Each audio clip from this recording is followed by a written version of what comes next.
La paix intérieure ne se trouve pas en fuyant le chaos, mais en l'affrontant sans perdre le contrôle. Tu n'as pas besoin que le monde se calme pour être calme toi-même. Ce dont tu as besoin, c'est d'apprendre à maîtriser ton esprit, car le véritable champ de bataille n'est pas à l'extérieur, mais à l'intérieur de toi. La plupart des gens essaient de changer les circonstances, alors qu'ils ont vraiment besoin de changer leur interprétation de celles-ci. Le stoïcisme ne cherche pas à te rendre insensible à la douleur, mais à t'apprendre à ne pas la transformer en souffrance. Il t'enseigne à regarder les faits avec objectivité, à répondre avec sérénité quand les autres perdent la raison. C'est une philosophie qui ne promet pas un chemin facile, mais bien un esprit inébranlable. Car celui qui s'entraîne à rester calme au milieu de la tempête ne dépend plus du climat. Il dépend de son tempérament. Chaque émotion que tu ne contrôles pas te contrôle. Chaque pensée que tu laisses sans remettre en question peut te saboter. C'est pourquoi la véritable liberté n'est pas de faire ce que tu veux, mais d'avoir assez de maîtrise pour ne pas tomber dans ce qui te détruit. Le calme n'est pas passivité, c'est le pouvoir au repos. C'est la décision consciente de ne pas permettre à quoi que ce soit d'extérieur de te voler ta clarté. Et si tu arrives à comprendre cela, tu comprendras quelque chose d'essentiel. Il n'y a pas de force plus imposante que celle d'un être humain qui a appris à rester serein quand tout s'effondre. Parce que la paix ne se cherche pas à l'extérieur, elle se construit à l'intérieur. Et quand tu y parviens, aucun bruit, aucune perte et aucune personne ne pourra te perturber. C'est là l'essence du stoïcisme, l'art de rester debout, même quand le monde s'effondre. Maîtrise ton esprit. Ton esprit est comme un cheval sauvage, puissant, imprévisible, et si tu n'apprends pas à le contrôler, il t'entraînera là où il le souhaite. Tu peux avoir du talent, de la force ou même de la chance, mais si tu ne parviens pas à tenir les rênes de tes pensées, tu finiras par être victime de tes propres émotions. Maîtriser l'esprit ne signifie pas le faire taire, mais apprendre à le diriger, à le faire travailler avec toi et non contre toi. Celui qui contrôle son esprit n'a besoin de contrôler rien d'autre, car c'est de là que naissent toutes les actions, toutes les décisions et toute la sérénité. La plupart des gens vivent en étant esclaves de leur dialogue intérieur. Il suffit que quelque chose ne se passe pas comme prévu pour que leur esprit commence à les saboter avec des doutes, des peurs et des culpabilités. Le stoïcisme enseigne que tu ne peux pas arrêter les vagues, mais tu peux apprendre à les surfer. Lorsque tu entraînes ton esprit à observer avant de réagir, tu commences à réaliser que le problème n'est pas ce qui se passe, mais comment tu l'interprètes. Marc Aurèle l'a dit clairement, le bonheur de ta vie dépend de la qualité de tes pensées. Et il avait raison, car chaque émotion naît d'une idée que tu décides de croire. Maîtriser ton esprit, c'est pratiquer une vigilance constante. C'est t'arrêter quand tu ressens de la colère et te demander si cela vaut la peine de perdre ton équilibre pour cela. C'est reconnaître quand l'anxiété te domine et te rappeler que tout n'est pas sous ton contrôle. C'est remarquer quand ton ego veut avoir raison et choisir la paix plutôt que l'orgueil. Cette formation ne se fait pas en un jour. C'est une pratique quotidienne. Chaque pensée que tu choisis consciemment devient une pierre de plus dans le temple de ta sérénité. Les stoïciens parlaient de contrôle interne comme la seule véritable liberté. Tout le reste est instable, la santé, la richesse, l'opinion des autres, même l'amour. Mais ton esprit, si tu l'entraînes, peut rester ferme même lorsque le monde s'effondre. Le maîtriser, c'est comme apprendre à respirer sous l'eau. Là où d'autres se noient, tu trouves de la clarté. Non pas parce que tu es plus fort, mais parce que tu as compris que le pouvoir n'est pas dans la lutte contre le courant, mais dans le fait de le suivre sans te perdre. Quand tu ne contrôles pas ton esprit, tu es vulnérable à quiconque sait comment te provoquer. Un commentaire te perturbe, un regard te blesse, une déception te fait tomber. Mais quand tu le maîtrises, tu découvres quelque chose de fascinant. Personne ne peut manipuler celui qui se connaît déjà lui-même. Tu peux tout entendre, tout voir, tout ressentir, mais tu choisis de ne pas réagir impulsivement. Ta réponse devient ton bouclier. Maîtriser l'esprit implique aussi de nettoyer ce que tu consommes. Tu ne peux pas aspirer à avoir la tranquillité d'esprit si tu nourris ton esprit avec du bruit, des comparaisons ou des personnes qui ne transmettent que le chaos. L'esprit est comme un jardin, il fleurit avec ce que tu sèmes. Si tu plantes de la gratitude, la sérénité grandira. Si tu plantes du ressentiment, la tempête grandira. Quand tu parviens à maîtriser ton esprit, tu te rends compte que la vie ne consiste pas à avoir le contrôle sur les autres, mais à l'avoir sur toi-même. Le monde peut être un lieu chaotique, mais ton esprit n'a pas besoin de l'être. Et c'est là la différence entre ceux qui survivent et ceux qui vivent en paix. Car celui qui conquiert son esprit conquiert son destin. 2. Accepte ce que tu ne contrôles pas. Il y a des tempêtes qui, même si tu fermes les fenêtres, mouillent quand même. Essayer d'arrêter la pluie avec les mains est comme vouloir changer les gens, le destin ou les événements qui se sont déjà produits. Ce n'est pas possible. La seule chose que tu peux faire est de décider comment affronter l'inévitable. Le stoïcisme enseigne qu'une grande partie de la souffrance humaine ne vient pas de ce qui se passe, mais de la résistance à l'accepter.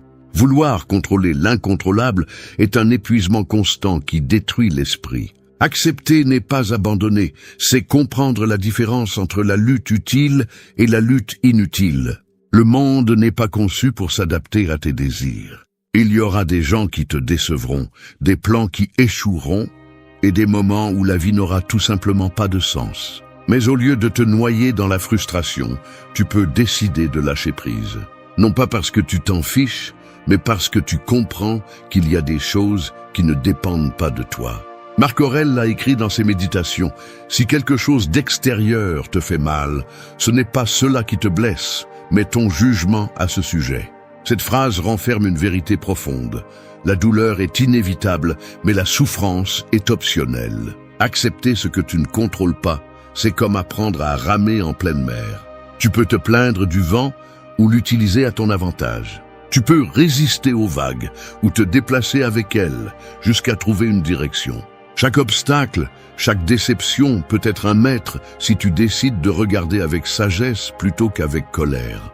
Accepter n'est pas une faiblesse, c'est de l'intelligence émotionnelle. C'est avoir la maturité de reconnaître que l'univers ne s'adapte pas à ton ego et que la sérénité naît lorsque tu cesses d'exiger que le monde soit comme tu le souhaites. Le stoïcisme distingue ce qui dépend de toi et ce qui n'en dépend pas. De toi dépendent tes pensées, tes actions, tes paroles et ton attitude. Ce qui ne dépend pas de toi, ce sont les pensées des autres, le passé, le temps et la mort. Pourtant, une grande partie de ton énergie est gaspillée à essayer de changer ces choses. C'est pourquoi la pratique la plus libératrice est celle-ci, lâcher ce que tu ne peux pas contrôler. Lorsque tu le fais, quelque chose change en toi. Tu commences à respirer différemment, à mieux dormir, à penser plus clairement. Ton esprit cesse d'être un champ de bataille et devient un refuge. Accepter ce que tu ne contrôles pas signifie aussi arrêter de te battre avec la réalité. Si quelqu'un te blesse, tu ne peux pas changer le fait, mais tu peux décider de ne pas continuer à le revivre. Si tu as perdu quelque chose, tu peux le pleurer, mais pas le traîner toute ta vie. L'acceptation ne supprime pas la douleur, elle la transforme. Elle t'apprend que tout ce qui fait mal n'est pas injuste, et que souvent les pertes ouvrent la voie à quelque chose de plus grand. Le contrôle est une illusion qui ne génère que de la peur. Nous croyons que si nous lâchons, tout s'effondrera, alors qu'en réalité, ce qui s'effondre est le poids inutile que nous portons. Accepter, c'est avoir confiance en ce qui, même si tu ne comprends pas la raison, va au-delà du chaos. Les stoïciens appelaient cela amor fati, aimer le destin, pas seulement le supporter. Lorsque tu apprends à accepter, tu ne deviens pas passif, tu deviens libre. Tu ne réagis plus par impulsion, tu agis avec conscience. Tu ne te plains plus du chemin, tu marches avec un but.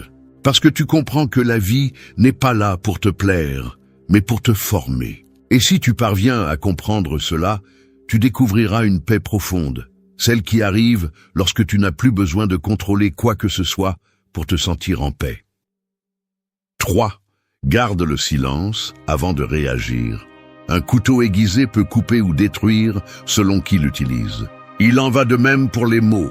Dans la chaleur du moment, ce que tu dis peut construire des ponts ou les incendier. Réagir sans réfléchir est comme lancer une flèche sans viser.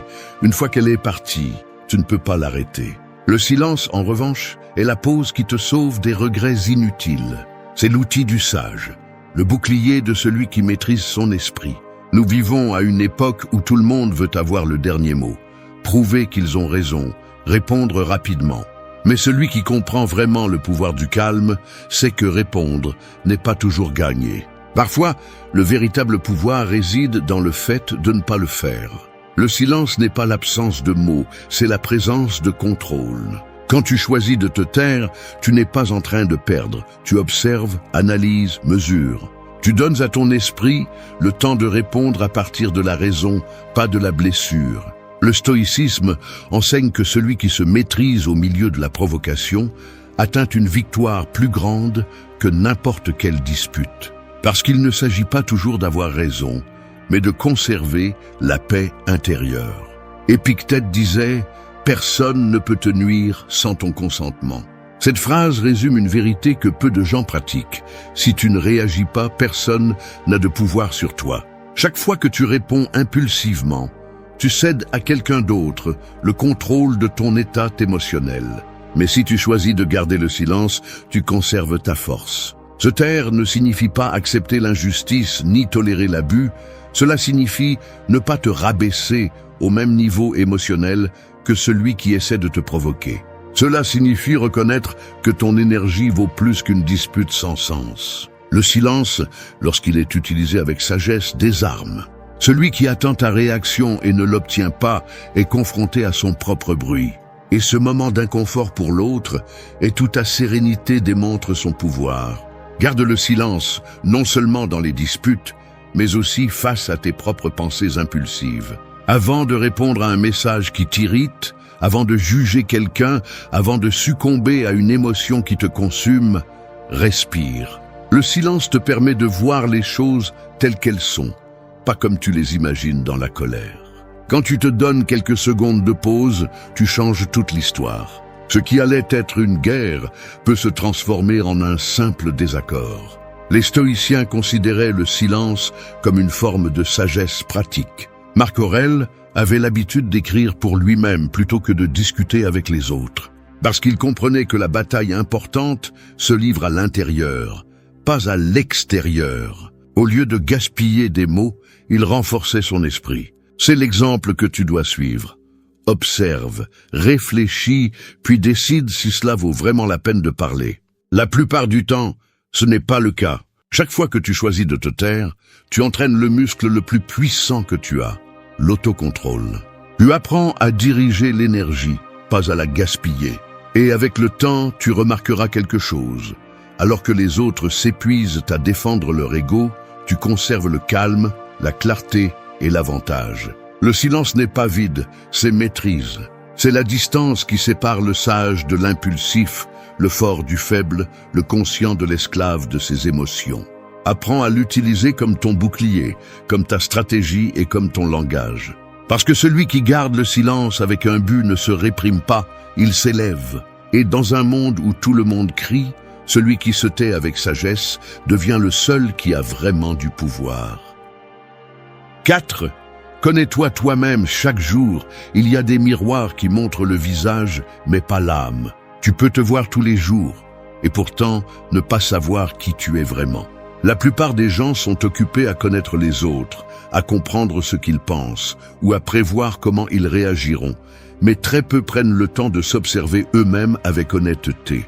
Se connaître n'est pas un acte de vanité, c'est un acte de pouvoir. Celui qui ne se connaît pas se perd facilement, car il ne distingue pas entre ce qu'il désire vraiment et ce que le monde lui a fait croire qu'il a besoin. Le stoïcisme enseigne que l'autoconnaissance est la base de toute force. Tu ne peux pas maîtriser tes émotions si tu ne sais pas d'où elles viennent, ni atteindre la tranquillité si tu ne comprends pas ce qui te la retire. Chaque émotion, chaque pensée, chaque impulsion a une origine, et cette origine est en toi. C'est pourquoi te connaître est une pratique quotidienne, pas une découverte unique. Cela signifie observer tes réactions, tes désirs, tes peurs, et te demander pourquoi ils sont là. Marc Aurèle écrivait ses pensées chaque nuit pour mieux se comprendre, non pas pour se juger, mais pour se corriger. C'est le véritable exercice du sage. s'examiner sans se condamner. Te connaître n'est pas répéter des phrases d'auto-assistance, c'est affronter tes ombres. C'est accepter qu'en toi aussi, il y a de l'ego, de la peur, de l'envie ou de l'orgueil, et que les ignorer ne fait que les rendre plus forts. Carl Jung disait que personne ne s'éclaire en imaginant des figures de lumière, mais en prenant conscience de son obscurité. Le stoïcien moderne fait la même chose. Il ne refuse pas de voir son côté faible, il l'affronte, l'étudie et en tire des leçons. Parce que seul celui qui comprend ses blessures peut éviter qu'elles ne le contrôlent. L'autoconnaissance implique aussi de reconnaître tes limites. Savoir jusqu'où tu peux aller aujourd'hui n'est pas abandonner, c'est te préparer à aller plus loin demain. Tu ne peux pas exiger de discipline d'un esprit épuisé, ni de calme d'un cœur plein de ressentiment. C'est pourquoi la première étape pour te maîtriser est de comprendre dans quel état tu te trouves. Quand tu te connais, tu cesses de chercher l'approbation.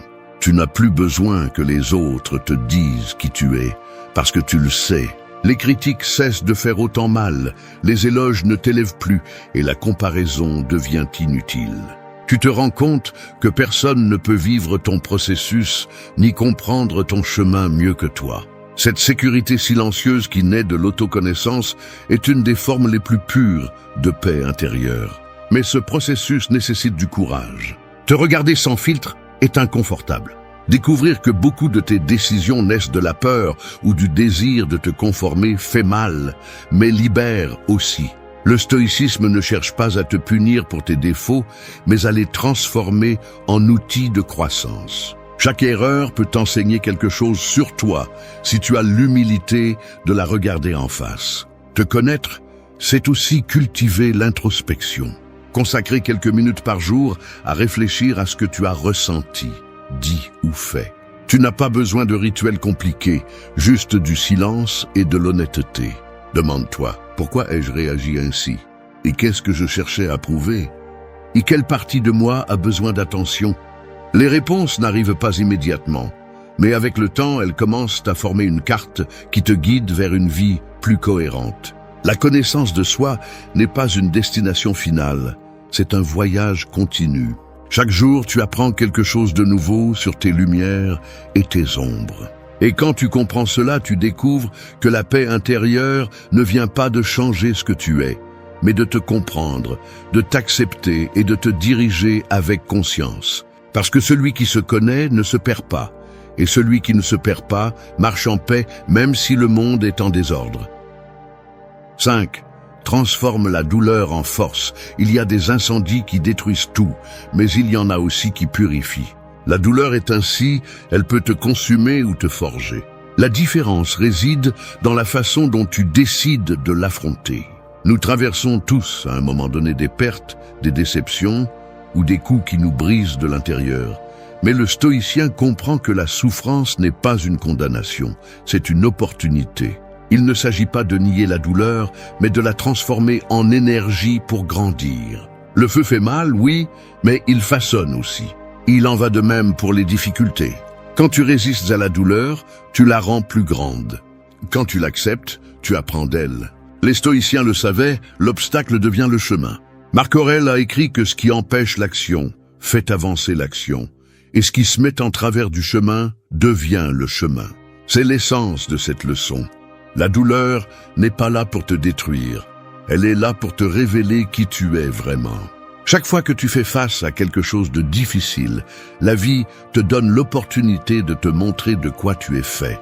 Tu peux te noyer dans l'auto-apitoiement ou te relever avec plus de sagesse. La douleur est un maître brutal, mais juste, car elle enseigne sans fioriture. Elle te montre tes attachements, tes faiblesses et tes illusions. Elle te fait comprendre que le bonheur qui dépend de l'extérieur est fragile et que la véritable force se trouve à l'intérieur. Transformer la douleur en force n'est pas un acte instantané, c'est un processus. D'abord vient le coup, puis la résistance et enfin la compréhension.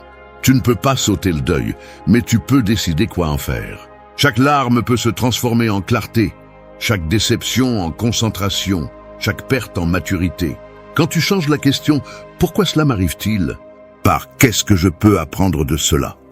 tu commences à transformer la douleur en sagesse. Le stoïcisme enseigne que la souffrance devient supportable lorsqu'elle a un but. Si tu comprends que ce qui te fait mal aujourd'hui te prépare à quelque chose de plus grand, le poids s'allège. Ce n'est pas de la résignation, c'est de la compréhension. Ce n'est pas dire « cela n'a pas d'importance », mais « cela me forme ».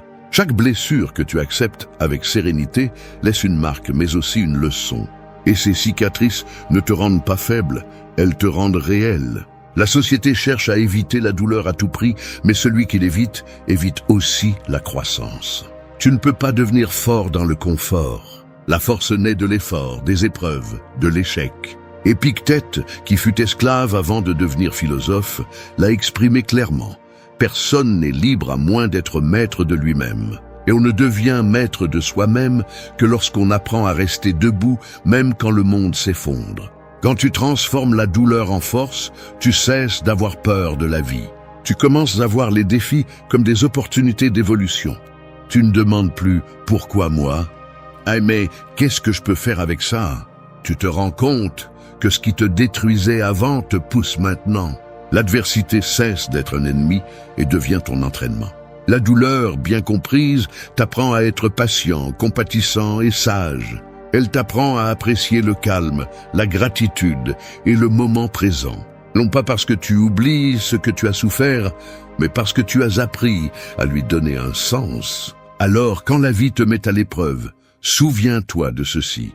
Tu n'es pas en train d'être puni, tu es en train d'être façonné. Et le jour où tu réussiras à remercier même les blessures, tu auras atteint un niveau de paix que rien ni personne ne pourra t'enlever. Parce que celui qui transforme sa douleur en force devient invincible. 6. Garde ton équilibre. Le monde bouge à la vitesse d'une vague qui ne se repose jamais, te pousse, te demande et parfois te traîne sans que tu t'en rendes compte. Si tu n'as pas un centre solide, tu finis par tomber dans les extrêmes, excès ou manque, euphorie ou désespoir, impulsion ou paralysie. Garder l'équilibre, c'est apprendre à être le point immobile au sein du mouvement, le calme au sein du bruit. Cela ne signifie pas ne pas ressentir, mais ne pas laisser ce que tu ressens te dominer. L'équilibre est la vertu silencieuse du sage. C'est la ligne invisible entre réagir et répondre, entre céder et résister. Quand tu le perds, ton esprit devient un pendule qui oscille sans contrôle, vivant dans le passé ou anticipant l'avenir. Mais quand tu réussis à rester stable, tu peux voir la réalité telle qu'elle est, sans distorsion. Marc Aurèle disait qu'un esprit tranquille est comme de l'eau claire, il reflète avec précision. Si tu l'agites avec peur ou colère, tout se confond. L'équilibre se construit avec de petites décisions quotidiennes. Ce n'est pas quelque chose que l'on obtient une fois et que l'on conserve pour toujours, mais une pratique constante. Il s'agit de savoir quand avancer et quand s'arrêter, quand parler et quand se taire, quand lâcher prise et quand insister. Le problème est que beaucoup confondent mouvement avec progrès et bruit avec vie. Être en équilibre, c'est pouvoir rester silencieux sans se sentir vide, travailler sans perdre sa paix et profiter sans tomber dans l'excès.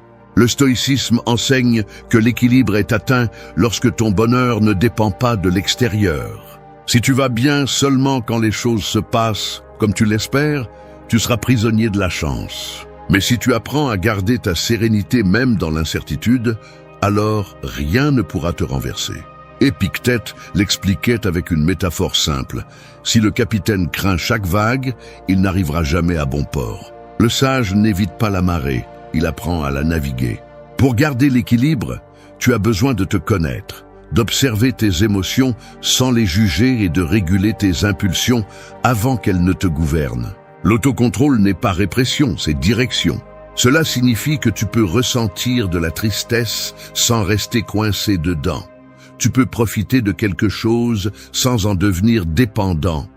Tu peux réussir sans perdre ton humilité. C'est là la véritable maîtrise intérieure. La vie mettra constamment à l'épreuve ta stabilité. Des personnes qui cherchent à te provoquer, des situations qui te frustrent, des pertes qui te déstabilisent. Tu ne peux pas éviter les épreuves, mais tu peux choisir de ne pas perdre ton centre. Quand quelque chose te perturbe, arrête-toi et souviens-toi que ton équilibre vaut plus que n'importe quelle victoire momentanée. Réagir avec calme n'est pas une faiblesse, c'est de la sagesse appliquée. L'équilibre se nourrit aussi du repos et de la réflexion. Tu ne peux pas rester debout si tu ne t'arrêtes jamais pour respirer. Beaucoup s'effondrent, non pas parce que la vie est trop dure, mais parce qu'ils ne s'accordent jamais un moment de tranquillité. Les stoïciens comprenaient que l'esprit a besoin de pause pour ne pas devenir esclave de la routine. C'est pourquoi t'arrêter pour observer, méditer ou simplement être présent n'est pas une perte de temps, c'est un acte de renforcement intérieur. Garder l'équilibre, ce n'est pas te promettre une stabilité éternelle, c'est t'engager à toujours revenir à ton centre, peu importe combien tu t'écartes. Le calme n'est pas un état permanent, c'est une pratique consciente. Et quand tu la maîtrises, tu découvres que rien d'extérieur n'a de véritable pouvoir sur toi. Ni la critique, ni la perte, ni l'échec. L'équilibre est l'art de rester ferme quand tout tremble. Et celui qui apprend à le faire non seulement survit au chaos, mais le transforme en son propre maître. 7. Pratiquez le détachement. Imaginez que vous marchez avec une corde attachée à votre poitrine et à l'autre extrémité sont attachées vos attentes, vos relations, vos réalisations, vos objets et même vos peurs. Chaque fois que quelque chose bouge ou s'éloigne, la corde se tend et vous entraîne. C'est l'attachement, un lien invisible qui vous attache à ce que vous croyez avoir besoin pour être en paix. Le détachement, en revanche, n'est pas de couper la corde, mais de lâcher la tension. C'est comprendre que rien ne vous appartient et pourtant apprendre à en profiter pendant qu'il est avec vous. Le stoïcisme enseigne que la racine de la souffrance est dans la confusion entre ce qui dépend de vous et ce qui ne dépend pas. L'attachement naît lorsque vous essayez de retenir ce qui est destiné à changer. Tout dans la vie est mouvement. Les personnes évoluent, les cycles se terminent, les choses s'usent. Prétendre arrêter ce flux naturel et lutter contre la réalité. Le détachement ne vous rend pas froid, il vous rend libre. Il ne signifie pas aimer moins, mais aimer avec conscience, sans besoin de possession. Marc Aurèle se rappelait chaque jour que tout ce que nous avons peut disparaître en un instant. Il ne le faisait pas pour vivre dans la peur, mais pour apprécier sans s'accrocher. Il disait « Recevez sans orgueil, laissez partir sans attachement ». Cette phrase renferme une grande vérité. Ce que vous ne savez pas lâcher finit par vous contrôler. Si votre paix dépend de quelque chose que vous pouvez perdre, elle ne sera jamais une véritable paix. Pratiquer le détachement est un exercice de pouvoir intérieur. Cela implique d'accepter que la vie n'est pas là pour répondre à vos attentes, mais pour vous apprendre à couler. Il faut du courage pour observer comment quelque chose s'en va sans le transformer en tragédie. Et il faut de la sagesse pour comprendre que tout ce que vous perdez n'est pas une perte. Souvent, lâcher prise est le début de quelque chose de nouveau. Le détachement ne vous enlève pas ce que vous aimez. Il vous libère de l'anxiété de le perdre. L'attachement émotionnel se déguise aussi en amour. Nous pensons que aimer, c'est retenir, alors qu'en réalité, aimer, c'est permettre. Laissez chaque personne être libre, même si son chemin s'éloigne du vôtre. Le stoïcien n'aime pas avec dépendance, il aime avec présence. Il profite du moment sans craindre sa fin, parce qu'il comprend que la beauté des choses réside dans leur temporalité. Le détachement s'applique aussi à vos objectifs et vos succès. Vous pouvez vous efforcer au maximum, mais si votre valeur personnelle dépend du résultat, vous deviendrez esclave de la reconnaissance. Faites de votre mieux et acceptez le résultat avec calme. L'effort vous appartient, le résultat non. C'est la différence entre celui qui vit dans l'anxiété et celui qui vit en équilibre. Pratiquer le détachement ne signifie pas vous isoler du monde, mais vous y relier sans vous perdre dans le processus. C'est pouvoir profiter de l'amour sans peur, travailler sans obsession, posséder sans dépendre. Cela nécessite un esprit qui comprend que tout ce qui est externe est éphémère et que la seule chose permanente est votre attitude face à la vie. La pratique commence avec le quotidien. Lâchez le besoin d'avoir raison, d'être approuvé, de contrôler chaque détail. Observez comment, lorsque vous ne vous accrochez pas, tout coule avec plus de naturel. Le détachement ne vous éloigne pas de la vie, il vous y connecte depuis un lieu plus serein. Lorsque vous parvenez à vivre avec détachement, vous retrouvez quelque chose que le monde moderne a oublié, la paix intérieure. Parce que celui qui n'a pas besoin de posséder quoi que ce soit, jouit de tout. Et celui qui ne dépend de rien a déjà tout.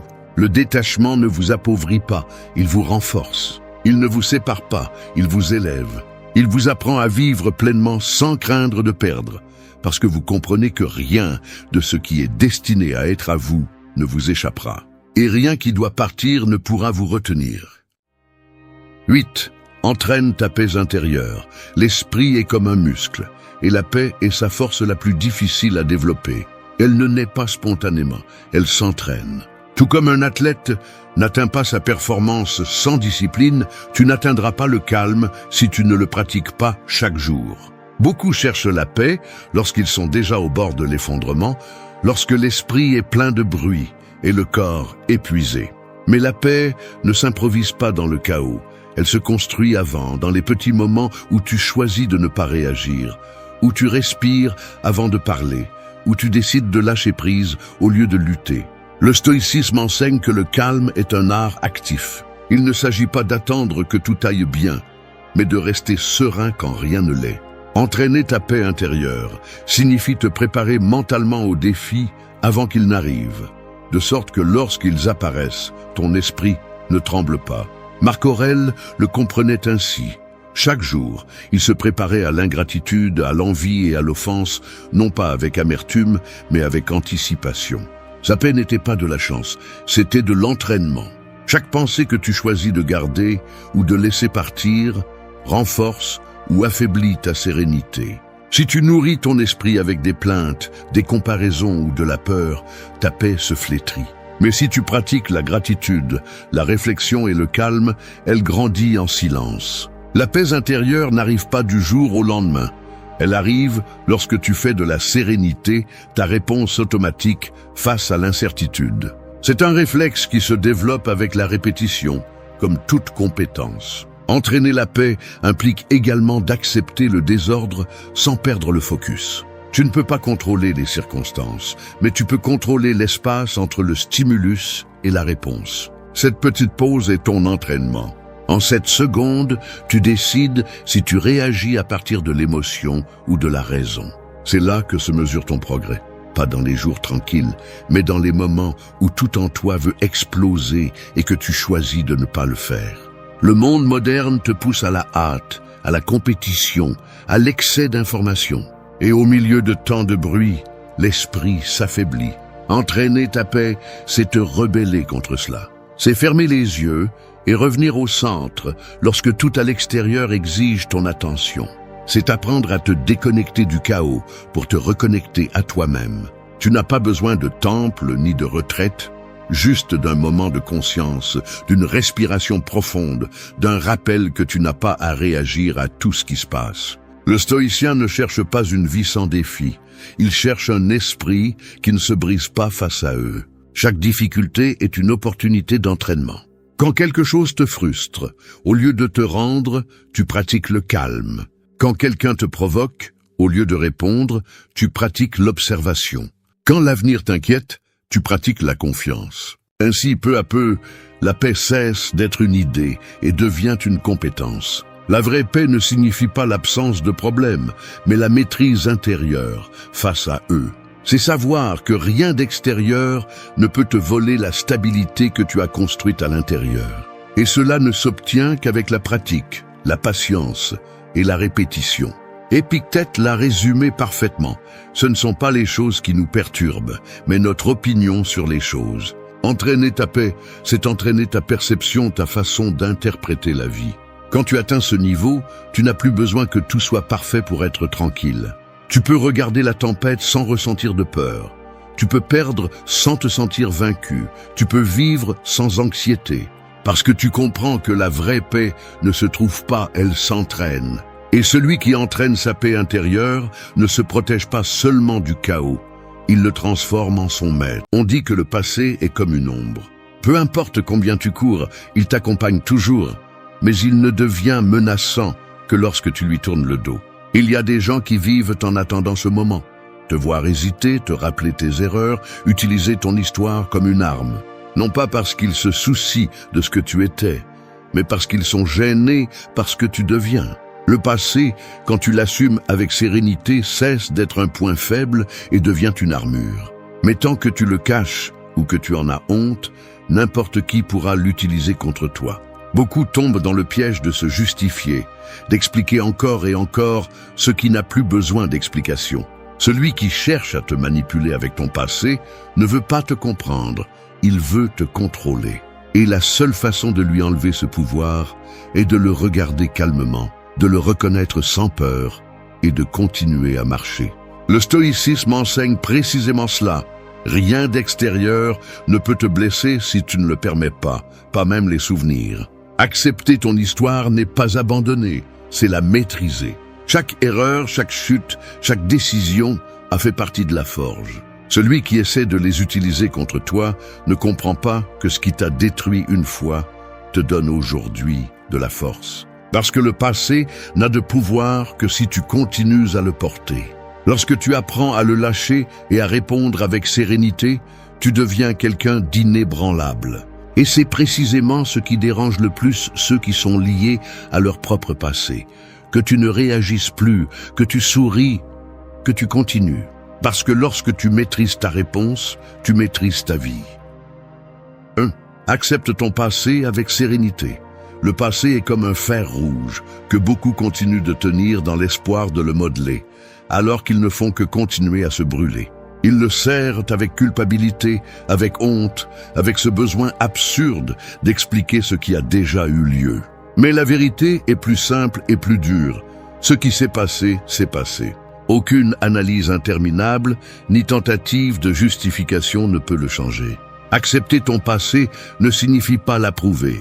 Cela signifie te libérer de lui, lâcher ce qui pèse et commencer à vivre à partir de la maturité qui naît lorsque tu ne te punis plus pour ce que tu ne peux pas changer.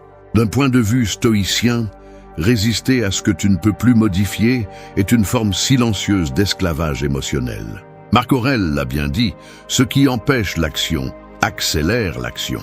Ce qui se met en travers du chemin devient le chemin. Si quelqu'un essaie d'utiliser ton histoire pour te blesser, laisse-le faire. Seul ce que tu nies encore te frappe.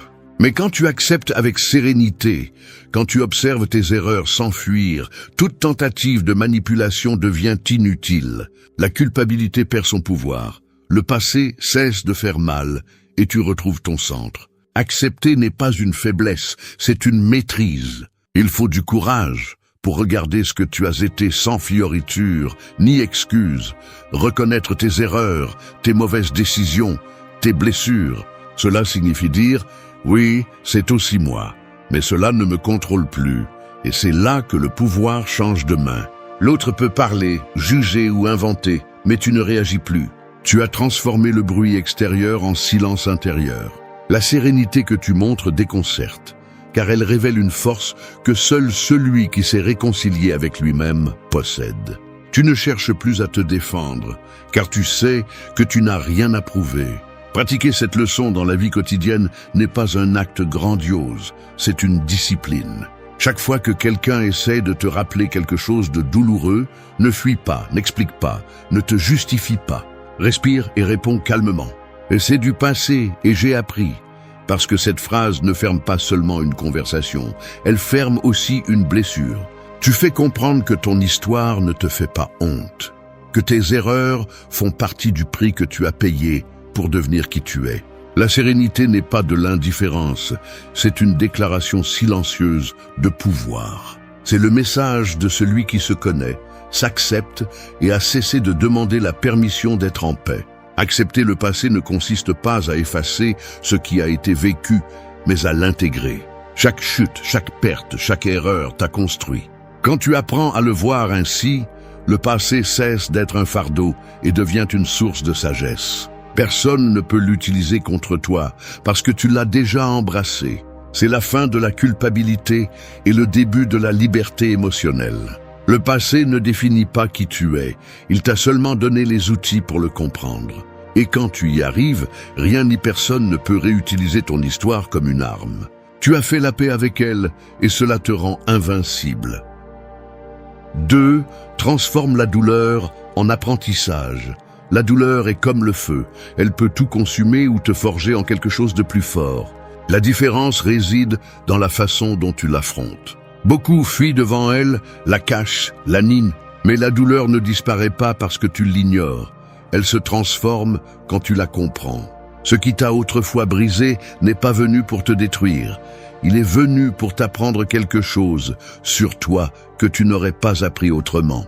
Si quelqu'un essaye d'utiliser ce passé douloureux contre toi, c'est parce que tu n'as pas encore pris le contrôle du feu qui t'a brûlé. Le stoïcisme enseigne que rien n'a de pouvoir sur toi si tu décides de ce que cela signifie. Sénèque disait que les difficultés renforcent l'esprit, tout comme le travail du fer le durcit. Chaque blessure porte une leçon cachée, une vérité qui ne se révèle que lorsque tu arrêtes de te demander pourquoi et que tu commences à te demander pourquoi. Cette différence change ta vie. Le pourquoi t'ancre dans la souffrance, le pourquoi te pousse vers la croissance. Transformer la douleur en apprentissage n'est pas de la poésie bon marché, c'est de la discipline émotionnelle. C'est avoir la capacité de te regarder sans victimisation et de reconnaître que, bien que cela ait fait mal, tu as survécu. Que bien que tu aies échoué, tu ne t'es pas perdu. C'est comprendre que les cicatrices ne ruinent pas ton histoire, elles la complètent. Chaque chute que tu parviens à analyser sans ressentiment devient une nouvelle forme de sagesse. Parce que la douleur, lorsqu'elle est comprise, cesse d'être une punition et devient un maître. Dans la vie quotidienne, pratiquer cette leçon signifie arrêter de répéter la même chose, encore et encore dans ton esprit. Chaque souvenir amer peut devenir un entraînement mental. Au lieu de dire « cela m'a ruiné », demande-toi « qu'est-ce que je peux apprendre de cela ?» Chaque fois que tu te souviens d'un moment qui t'a fait mal, pense à ce qu'il t'a appris.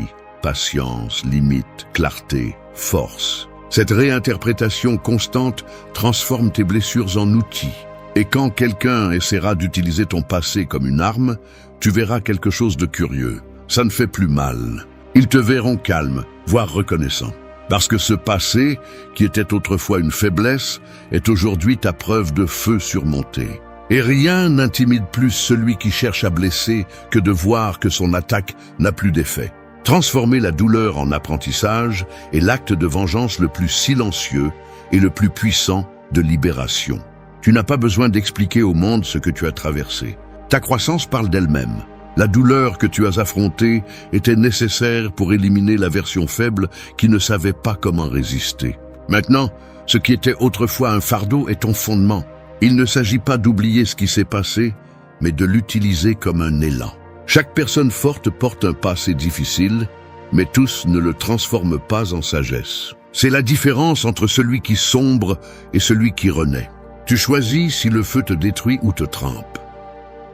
3. Réponds avec calme, pas avec colère. La colère est comme un poison lent que beaucoup boivent en espérant que l'autre meure. Chaque fois que quelqu'un essaie de te provoquer en utilisant ton passé, il cherche cela. Que tu réagisses, que tu perdes le contrôle, que tu démontres par tes actes que cela te fait toujours mal. Mais quand tu réponds avec calme, tu brises le cycle et changes les règles du jeu. La sérénité est le coup le plus silencieux et en même temps le plus dévastateur, car elle laisse impuissant celui qui espérait te voir brûler. Dans un monde où tous rivalisent pour avoir le dernier mot, garder son calme est une forme de supériorité. Les stoïciens l'ont compris avec une précision admirable. Épictète disait que ce ne sont pas les choses qui nous perturbent, mais l'opinion que nous avons d'elles.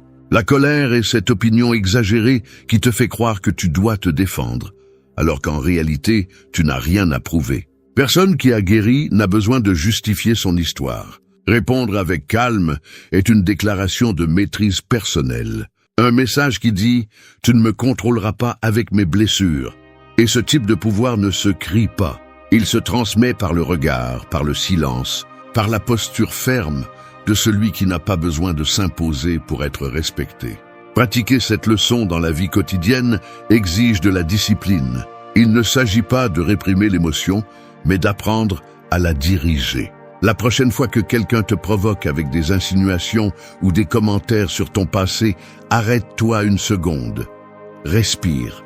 Observe. Demande-toi si cela vaut la peine d'entrer dans ce jeu. La plupart du temps, non. Ton silence aura plus de force que n'importe quel mot. Parce que le calme n'est pas passivité, c'est stratégie. C'est la maîtrise qui naît lorsque tu choisis d'agir avec sagesse, pas avec impulsion. Quand tu réponds avec calme, ton énergie change. Tu ne réagis plus à partir de la blessure, mais à partir de la compréhension. Tu comprends que la provocation de l'autre n'a rien à voir avec toi, mais avec son propre besoin de se sentir supérieur. Celui qui cherche à utiliser ton passé pour te faire du mal essaie en réalité d'échapper au sien. En restant serein, tu le confrontes sans dire un seul mot.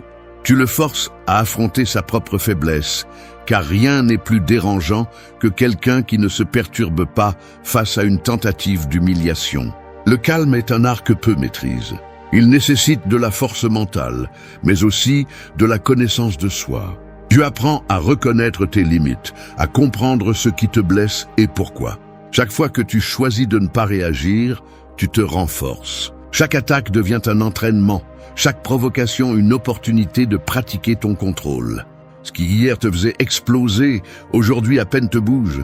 Ce progrès silencieux est le signe que tu mûris, que tu prends le contrôle de ton esprit. Répondre avec calme ne signifie pas que tu ne ressens pas. Cela signifie que tu as appris à ne pas confier le gouvernail de ta paix à des mains étrangères. La colère détruit la clarté, obscurcit le jugement, te fait agir contre toi-même. La sérénité, en revanche, te permet de voir le tableau complet, de comprendre l'autre et de décider avec intelligence. C'est la différence entre perdre le contrôle ou diriger la situation. Lorsque tu réussis à maîtriser ta réaction, le pouvoir change de côté. Celui qui a essayé de te blesser se retrouve sans armes.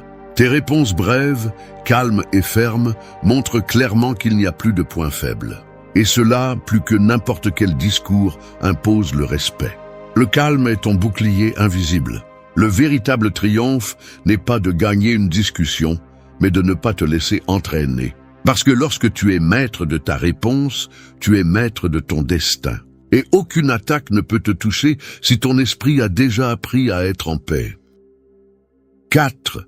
Questionner les intentions des autres. Il y a des mots qui arrivent déguisés en inquiétude, mais qui cachent du poison. Il y a des sourires qui semblent être du soutien, mais qui sont en réalité un piège subtil. Dans la vie, tous ceux qui te demandent ton passé ne veulent pas te comprendre. Certains cherchent seulement à te confirmer que tu es toujours celui qui s'est trompé. Il est facile de tomber dans leur jeu si tu réagis à partir de l'émotion. Mais celui qui apprend à questionner les intentions derrière les mots cesse d'être manipulé. Tous les commentaires ne méritent pas une réponse et toutes les questions ne naissent pas de la curiosité. Le stoïcisme enseigne à observer avant de juger, à penser avant de réagir. Épictète conseillait de ne pas se fier aux apparences, mais aux faits. Celui qui te rappelle le passé ne cherche pas toujours à te rappeler qui tu étais, mais à s'assurer que tu ne te sens pas libre d'être qui tu es aujourd'hui.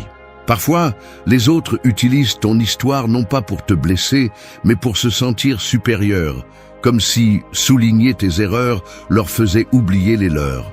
Mais si tu apprends à voir au-delà du ton aimable ou du sarcasme déguisé, tu deviens immunisé contre leurs tentatives. Questionner les intentions des autres ne signifie pas se méfier de tout le monde, mais apprendre à distinguer ce qui est authentique de ce qui est calculé. C'est regarder une phrase et te demander « Est-ce que cela cherche à me comprendre ou à me contrôler ?» Celui qui ne se pose pas cette question finit par être pris au piège de la manipulation émotionnelle. Les stoïciens appelaient cette capacité proairésis, la faculté de discerner ce qui dépend de toi et ce qui ne dépend pas. Je ne peux pas contrôler ce que les autres disent, mais tu peux contrôler le pouvoir que tu leur donnes sur ton esprit. Dans la vie quotidienne, cette leçon se pratique en observant attentivement. Chaque fois que quelqu'un ramène ton passé dans la conversation, ne te précipite pas pour expliquer. Écoute le ton, l'intention, le moment. Si tu perçois qu'ils le font pour te blesser, souris sereinement et change de sujet. Ne leur donne pas le plaisir de te voir perturbé. Parfois, le silence est la meilleure réponse, car il montre clairement que tu as compris le jeu. Et quand tu comprends le jeu, tu le surpasses. Questionner n'est pas vivre avec paranoïa, c'est vivre avec conscience. C'est reconnaître que toutes les personnes ne veulent pas te voir avancer.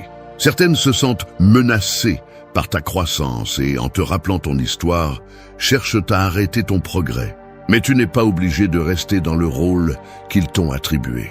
Ton passé peut être un sujet de conversation pour eux, mais ce n'est plus ta prison. Chaque fois que tu choisis de ne pas prendre personnellement leurs commentaires, tu renforces ta liberté émotionnelle. Il est également important de comprendre que celui qui te juge à partir de ton histoire le fait à partir de ses propres limitations. Celui qui n'a pas pardonné son passé ne tolère pas que tu aies fait la paix avec le tien. Questionner leurs intentions est aussi un acte de compassion. Tu reconnais qu'ils ne parlent pas de la sagesse, mais de leur propre douleur non résolue. Les stoïciens n'enseignaient pas à se méfier, ils enseignaient à discerner. Cette différence est essentielle. Apprendre à lire l'âme derrière les mots te protège de tomber dans des pièges émotionnels. Tu n'as pas besoin de te confronter à tout le monde. Il suffit de comprendre assez pour ne pas tomber dans les provocations. Celui qui maîtrise l'art d'interpréter les intentions, maîtrise la conversation sans avoir à dire grand-chose. Souviens-toi, les attaques ne viennent pas toujours d'ennemis déclarés, mais de bouches aimables. C'est pourquoi, avant de réagir, analyse. Avant de répondre, comprends. Avant de faire confiance, observe. Questionner n'est pas douter du monde. C'est te respecter suffisamment pour ne pas donner ta paix à n'importe qui. 5. Pardonne-toi et avance. Le remords est comme une prison sans barreaux, invisible, mais capable de t'enfermer pendant des années. Tu te lèves chaque jour et tu revisites les mêmes souvenirs, comme si tu cherchais une porte qui n'existe pas. Le passé te poursuit non pas parce qu'il est plus fort que toi, mais parce que tu ne t'es pas encore pardonné.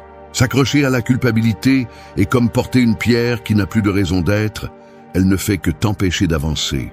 Personne qui ne s'est pas libéré de son propre poids ne peut marcher légèrement vers l'avenir. Te pardonner n'est pas justifier ce que tu as fait ni prétendre que rien ne s'est passé. C'est accepter que tu as agi avec la conscience que tu avais à ce moment-là. C'est reconnaître que tu étais humain, que tu as fait une erreur, mais que tu as appris. Les stoïciens comprenaient que se blâmer pour ce que tu ne peux plus changer est aussi inutile que de te fâcher contre la pluie parce qu'elle t'a mouillé. Sénèque disait que les erreurs ne devraient pas être une raison de punition éternelle, mais d'amélioration constante. Ce que tu as fait hier n'est plus entre tes mains, mais ce que tu décides aujourd'hui l'est. Te pardonner est un acte d'intelligence émotionnelle et de courage. Cela signifie que tu choisis de grandir plutôt que de te punir, que tu préfères comprendre plutôt que de te haïr. Tu ne peux pas avancer si tu continues à te battre avec la personne que tu étais. Cette version de toi a fait ce qu'elle pouvait avec ce qu'elle savait. Maintenant tu sais plus, maintenant tu peux faire différemment. Si tu ne te pardonnes pas, tu répètes. Mais si tu le fais, tu évolues. La culpabilité ne construit pas, elle paralyse. Le pardon, en revanche, transforme. Quand quelqu'un essaie d'utiliser ton passé contre toi, cette blessure ne fait mal que si tu ne l'as pas encore fermée. Mais quand tu t'es déjà pardonné, l'attaque perd son sens. Tu peux écouter ce qu'ils disent sans sentir que ça te brûle. La sérénité de celui qui s'est pardonné est inébranlable, parce que personne ne peut te faire honte de quelque chose que tu as déjà accepté. La paix intérieure commence le jour où tu décides d'arrêter de te battre avec ton histoire. Dans la vie quotidienne, cette leçon se pratique en silence. Tu n'as pas besoin d'annoncer que tu t'es pardonné, il suffit d'agir comme quelqu'un qui l'a fait. Quand tu penses au passé, au lieu de te punir, remercie pour ce que tu as appris. Quand tu te souviens de tes erreurs, regarde-les avec compassion, pas avec mépris. Pratique l'autocompréhension. Écris-le si nécessaire, répète-le dans ton esprit. Je l'ai fait, je me suis trompé, mais je ne suis plus cette personne. Cette affirmation n'est pas une faiblesse, c'est une libération. Le pardon personnel est l'acte le plus révolutionnaire que tu peux faire. Il te redonne le contrôle de ton histoire. Il te permet de lâcher ce qui te retient et de regarder vers l'avant sans peur. Je ne peux pas avancer tant que tu continues à porter la culpabilité. La culpabilité te vole de l'énergie, de la clarté et du but. Quand tu te pardonnes, tu récupères tout cela. Tu récupères le droit de recommencer, d'écrire une nouvelle version de toi-même. Te pardonner ne signifie pas que les autres te pardonnent, et c'est bien. Tu n'as pas besoin de l'approbation de personne pour être en paix avec toi-même. Ce qui compte, c'est ta réconciliation interne. L'opinion des autres leur appartient. Ta rédemption t'appartient à toi. Et quand tu réussis à te pardonner, tu arrêtes de vivre sur la défensive. Ton passé cesse d'être un secret. Il devient une leçon ouverte, un chapitre surmonté. Les stoïciens enseignaient que la vertu se démontre par les actions, pas par les lamentations. Si tu veux montrer que tu as changé, vis différemment. Ne parle pas du pardon, pratique-le. Le vrai pardon se remarque quand tu ne réagis plus de la même manière, quand tu peux regarder en arrière sans ressentir de honte ni de douleur. C'est le signe que tu l'as surmonté. Le pardon n'efface pas ton histoire, il la nettoie. Et quand tu la nettoies, tout ce qui pesait avant devient une force. 6. Protège ta paix intérieure. La paix intérieure est comme une bougie allumée au milieu d'une tempête. Peu importe la force du vent, ta tâche est de protéger la flamme. Chaque commentaire malveillant, chaque souvenir du passé que quelqu'un tente d'utiliser pour te blesser, est une rafale de vent qui cherche à l'éteindre. Mais lorsque tu apprends à prendre soin de ton centre, tu découvres qu'aucune tempête ne peut te toucher. La paix n'est pas l'absence de bruit, c'est la capacité de rester calme, même si le bruit ne s'arrête pas. Les stoïciens comprenaient que l'esprit tranquille est le plus grand bouclier de l'être humain. Marc Aurèle a écrit que celui qui maîtrise son intérieur est invincible, car rien d'extérieur ne peut le perturber.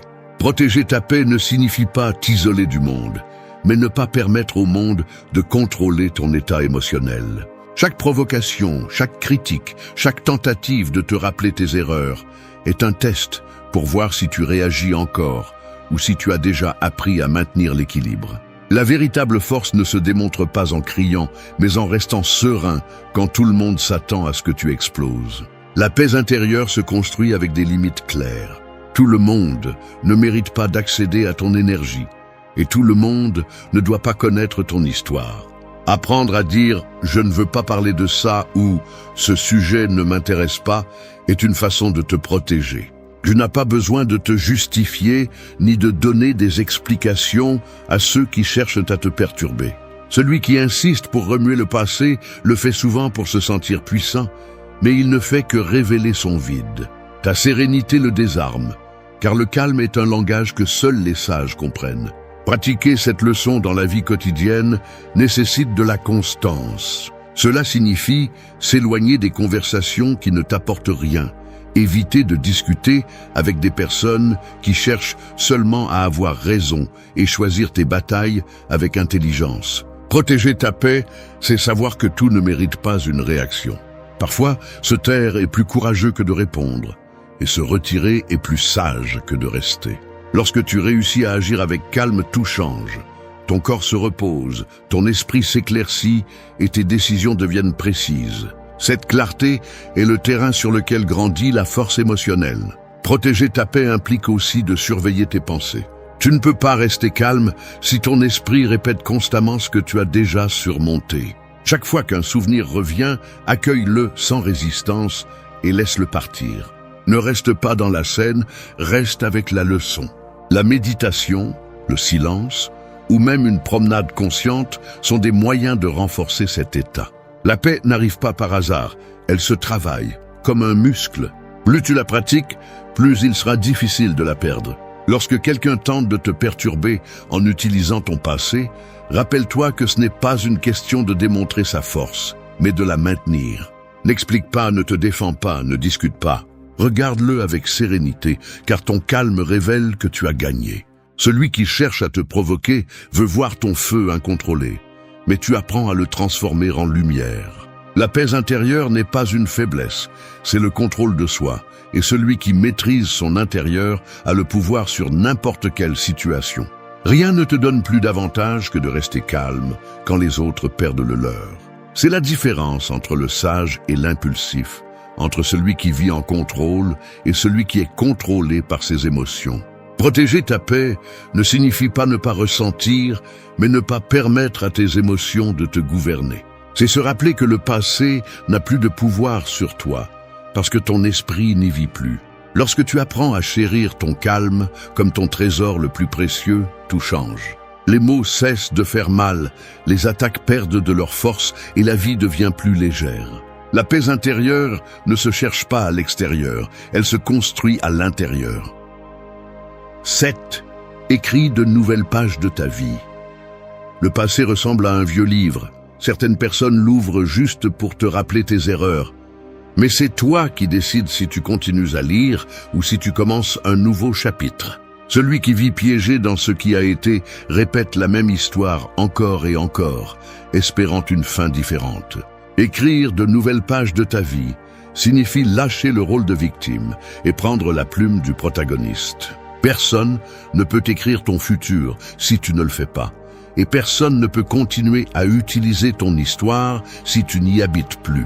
Les stoïciens disaient que nous ne sommes pas ce qui nous arrive, mais ce que nous faisons avec ce qui nous arrive. Marc Aurèle a vécu des pertes, des trahisons et des batailles, mais chaque jour, il se levait avec l'intention d'agir avec vertu, sans se soucier du passé. C'est l'essence d'écrire de nouvelles pages. Agir consciemment aujourd'hui, sans porter l'ancienne version de toi-même. Si quelqu'un essaie de te rappeler tes erreurs, laisse-le faire. Tu es déjà dans un autre chapitre. Chaque jour est une page blanche. Tu n'as pas besoin d'attendre que le monde change pour recommencer. Le changement commence au moment où tu décides de le faire. Peut-être as-tu fait des erreurs, peut-être as-tu fait du mal ou permis plus que tu ne devrais, mais rien de tout cela ne te condamne. Cela t'enseigne. Chaque décision consciente que tu prends aujourd'hui est une phrase différente que tu écris. Et quand tes actions reflètent ta croissance, le passé perd de son pouvoir. Les gens peuvent parler de ce que tu as été, mais seul toi sais qui tu es maintenant. Dans la vie quotidienne, écrire de nouvelles pages signifie agir différemment quand la même situation se présente. Si avant tu t'énervais, maintenant reste calme. Si avant tu cherchais l'approbation, maintenant fais confiance à ton jugement. Si avant la peur t'arrêtait, maintenant avance avec détermination. C'est la meilleure façon de montrer que tu as changé. Tu n'as pas besoin de dire que tu as appris. Cela se voit dans ta réaction, dans tes choix, dans la façon dont tu affrontes les choses. Le changement ne se proclame pas, il s'incarne. Le stoïcisme enseigne que le passé n'existe plus. Il ne reste que le présent, le moment où tu décides. Chaque pensée que tu choisis de garder, chaque mot que tu prononces, chaque action que tu réalises est une nouvelle ligne dans ton histoire. Peu importe si hier tu as échoué. Ce qui compte, c'est qu'aujourd'hui tu écris avec plus de clarté. La liberté réside dans la compréhension que tu n'es lié à aucune version antérieure de toi-même. Celui qui te juge pour ce que tu as été reste bloqué dans un livre que tu as déjà terminé. Il est également essentiel de comprendre qu'écrire de nouvelles pages ne signifie pas effacer les précédentes. Tes erreurs font partie de ton intrigue. Elles étaient les chapitres nécessaires pour arriver jusqu'ici. Mais rester à lire la même douleur encore et encore ne te fera pas avancer. Tu dois tourner la page.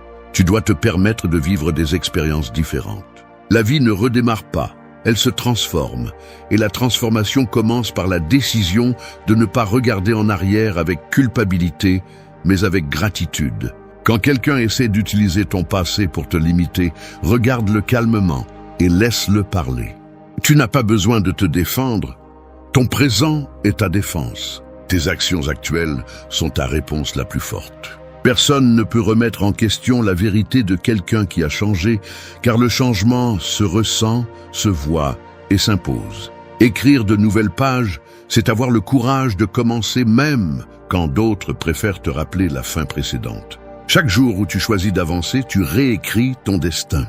Peu importe combien de fois on t'a pointé du doigt, ce qui compte, c'est que maintenant tu as la plume en main. Et tant que tu continues à écrire avec conviction, le passé restera là où il appartient, dans les pages que tu as déjà lues, dans les leçons que tu as déjà apprises. 8. Maîtrise ta réaction face au passé. Le passé est comme un écho. Il ne résonne que lorsque tu réponds.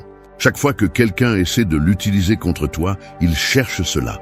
Que tu répondes avec culpabilité, avec colère ou avec honte. Mais lorsque tu apprends à maîtriser ta réaction, l'écho se dissout. Non pas parce que le passé cesse d'exister, mais parce que tu ne le nourris plus avec ta réaction. La maturité ne se mesure pas par combien de fois tu tombes dans la provocation, mais par combien de fois tu choisis de garder ton calme, sachant que tu pourrais détruire avec un seul mot, et tu décides de ne pas le faire. Maîtriser ta réaction n'est pas te retenir, c'est te comprendre. C'est regarder la provocation et voir qu'il n'y a derrière elle que de l'insécurité ou un besoin de contrôle. Les stoïciens parlaient du pouvoir de la pause, cet instant entre ce qui se passe et ce que tu décides de faire. C'est là que réside toute ta liberté. Celui qui maîtrise cet espace est invincible, car rien ne l'entraîne à agir sur l'impulsion. Marc Aurèle disait que nous ne sommes pas ce que nous ressentons, mais ce que nous choisissons de faire avec ce que nous ressentons. Et choisir de ne pas réagir est l'une des plus grandes victoires que l'esprit humain puisse remporter. Dans la vie quotidienne, maîtriser ta réaction signifie te former à chaque interaction. Quelqu'un te provoque, t'accuse ou essaie de te rappeler tes erreurs. Respire, ne réponds pas immédiatement. Ressens l'émotion, mais ne la libère pas. Laisse-la passer à travers toi comme une vague et observe ce qu'elle essaye de t'apprendre. Peut-être que cela te fait encore mal. Peut-être qu'il y a encore quelque chose que tu n'as pas pardonné. Cette conscience est un pouvoir, parce qu'une fois que tu comprends d'où vient ton impulsion, tu peux décider si cela vaut la peine de la lâcher ou de la laisser partir. Et presque toujours, la laisser partir est la meilleure réponse. Le calme déconcerte celui qui cherche le conflit. Le silence irrite celui qui veut te voir perdre le contrôle. Ta sérénité est sa défaite. Non pas parce que tu as gagné la discussion, mais parce que tu as montré que tu ne joues plus au même niveau. Les autres peuvent essayer de te manipuler, mais ils ne réussissent à te piéger que si tu réagis. Lorsque tu choisis de ne pas le faire, tu reprends le contrôle. Il ne s'agit pas de réprimer, il s'agit de diriger ton énergie. La colère peut être une force, mais le calme est un pouvoir. Maîtriser ta réaction signifie aussi apprendre à répondre avec stratégie lorsque la situation l'exige. Parfois, la meilleure réponse n'est pas le silence, mais la fermeté tranquille. Il ne s'agit pas d'humilier ni de démontrer, mais de faire comprendre qu'ils ne peuvent pas utiliser ton histoire pour te déstabiliser. Une phrase suffit. J'ai déjà appris de cela, je n'ai pas besoin de le revivre. Cette réponse courte et sereine ferme des portes sans ériger de murs. Chaque fois que tu choisis de ne pas réagir à partir de l'émotion, tu te renforces. Chaque provocation que tu gères avec maturité est une épreuve surmontée. Maîtriser ta réaction ne signifie pas être froid. Cela signifie avoir le contrôle de ton feu. Tu l'utilises pour éclairer, pas pour brûler. Et avec le temps, tu découvres que tu n'as plus besoin de gagner des discussions parce que la paix intérieure devient ta priorité. La différence entre le sage et l'impulsif est simple. Le premier répond, le second réagit. Celui qui répond agit avec conscience. Celui qui réagit agit avec ego. Et l'ego perd toujours. La maîtrise intérieure est le sommet de l'autocontrôle. Et celui qui l'atteint cesse d'être l'esclave des autres. Personne ne peut contrôler celui qui maîtrise son esprit. Personne ne peut utiliser le passé contre quelqu'un qui ne réagit plus. Parce que lorsque le calme gouverne ton intérieur, le monde peut crier tout ce qu'il veut, mais tu continues à écrire ton histoire avec silence, fermeté et liberté. La plupart des hommes tentent de conquérir avec ce qui se voit, mais ceux qui laissent vraiment une empreinte le font avec ce qui se ressent. Ils n'utilisent pas de phrases répétées ni de promesses vides. Ils savent qu'une connexion profonde ne s'impose pas, elle s'éveille. Et cet éveil ne se produit pas par l'apparence, mais par la présence. Une femme peut oublier tes paroles, mais jamais la façon dont tu l'as fait penser, ressentir ou se voir elle-même. Cette vidéo ne t'apprendra pas à séduire, elle t'apprendra à te connecter. Parce que la véritable attraction ne vient pas du besoin de plaire, mais du pouvoir de comprendre. Il s'agit de poser les questions que personne d'autre ne pose, de regarder au-delà de l'évident, de t'intéresser à ce qui se cache derrière le personnage qu'elle montre au monde. Lorsque tu apprends à poser des questions avec intention, ta conversation cesse d'être superficielle et devient un miroir où tous deux peuvent se reconnaître sans masque. Un homme conscient ne cherche pas à contrôler une conversation. Il cherche à découvrir ce qu'il y a en elle. Et il y parvient lorsque sa curiosité est authentique, lorsqu'il écoute sans interrompre, lorsqu'il observe avant de parler. Ce type de présence génère de la confiance. Et la confiance ouvre des portes que la conquête superficielle ne pourra jamais toucher. Ici, tu vas comprendre que le pouvoir ne réside pas dans le fait d'avoir les meilleures réponses, mais dans le fait de poser les bonnes questions. Des questions qui éveillent les rêves, qui révèlent les valeurs, qui invitent à la réflexion et provoquent des émotions réelles. Parce qu'un homme inoubliable n'est pas celui qui impressionne, mais celui qui transforme. Et si tu apprends à utiliser tes mots avec intention, tu arrêteras de poursuivre les connexions et tu commenceras à les créer. C'est le véritable art. Se connecter depuis l'esprit, toucher depuis l'âme et rester sans avoir besoin d'insister. 1. Observe avant de parler. Un regard peut tout dire, mais une question bien posée peut tout changer. Les mots justes au bon moment sont comme une clé qui ouvre des portes invisibles, celles qui protègent le plus profond d'une personne. Avant de parler, un homme doit observer. Non pas avec les yeux qui jugent, mais avec ceux qui lisent les silences, les gestes, l'énergie.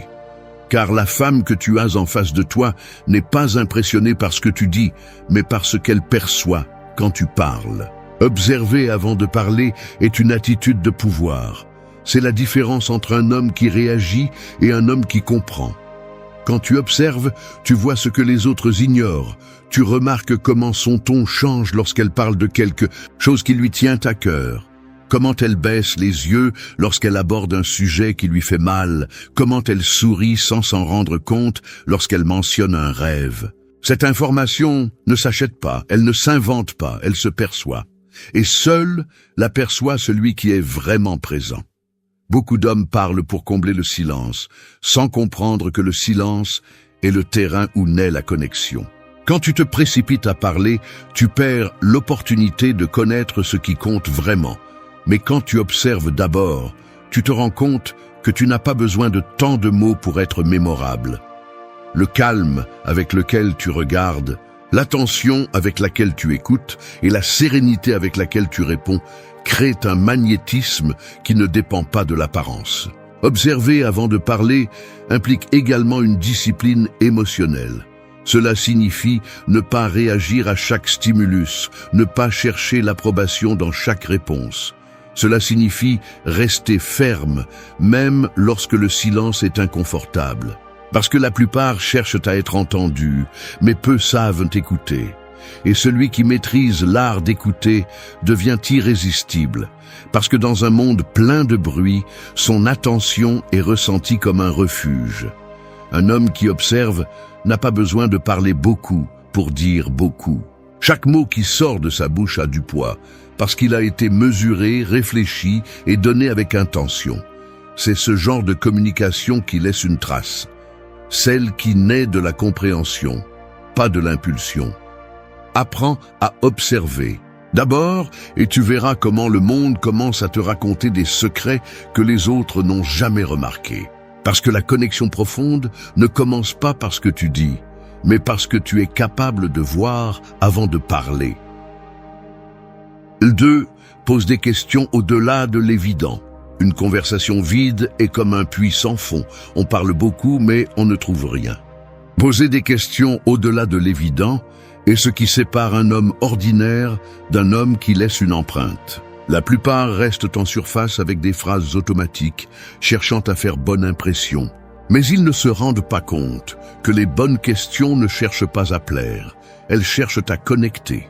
Lorsque tu oses aller plus profondément, toucher des sujets qui révèlent des pensées, des émotions et des rêves, c'est alors que la conversation cesse d'être un échange de mots et devient un échange d'âme. Poser des questions au-delà de l'évident nécessite du courage.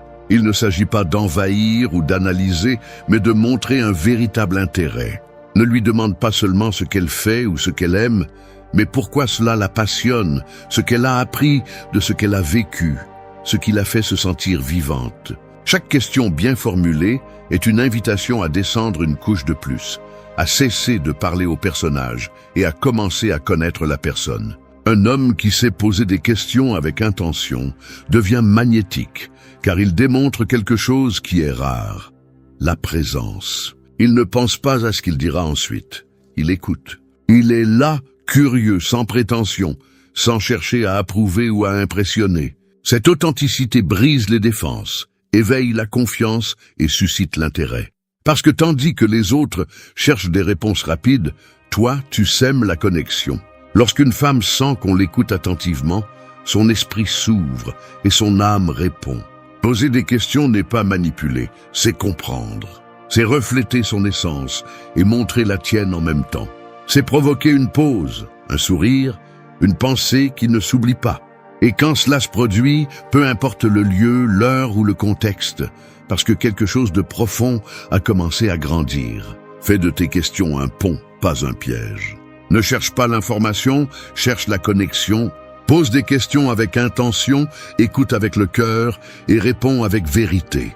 C'est ainsi qu'un homme cesse d'être un de plus et devient quelqu'un qui fait la différence. Parce que lorsque tu apprends à poser des questions au-delà de l'évident, tu découvres que la véritable conquête n'est pas d'obtenir des réponses, mais d'éveiller des émotions que personne d'autre n'a su toucher.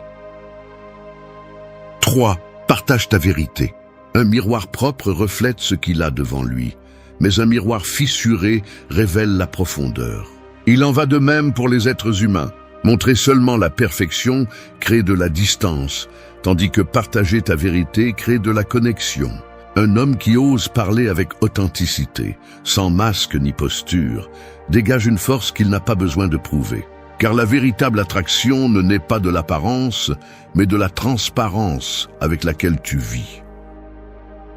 Partager ta vérité ne signifie pas tout dévoiler ni te transformer en confessionnal. Cela veut dire parler à partir de ce que tu es réellement et non de ce que tu crois que l'autre veut entendre. C'est oser raconter ce que tu as appris de tes erreurs, ce que tu as eu du mal à surmonter, ce que tu cherches encore à comprendre. Non pas pour susciter la pitié, mais pour montrer que tu as une histoire, que tu es tombé et que tu t'es relevé, que tu sais ce que c'est de ressentir et de continuer à avancer. Cette vulnérabilité bien exprimée ne t'affaiblit pas. Au contraire, elle montre ta maturité émotionnelle. Les femmes perçoivent avec précision si un homme parle depuis son ego ou depuis sa vérité.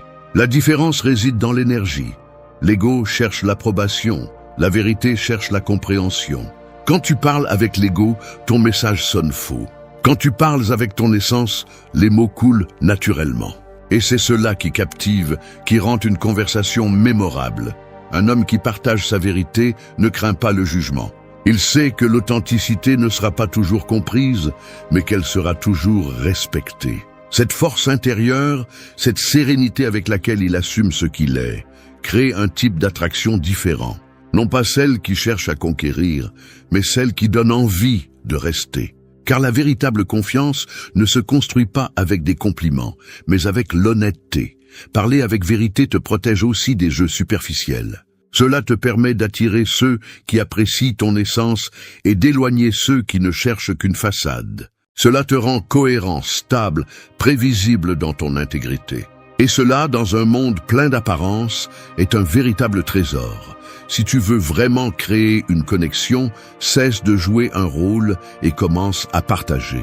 Parle avec sincérité, sans artifice, sans peur d'être mal interprété.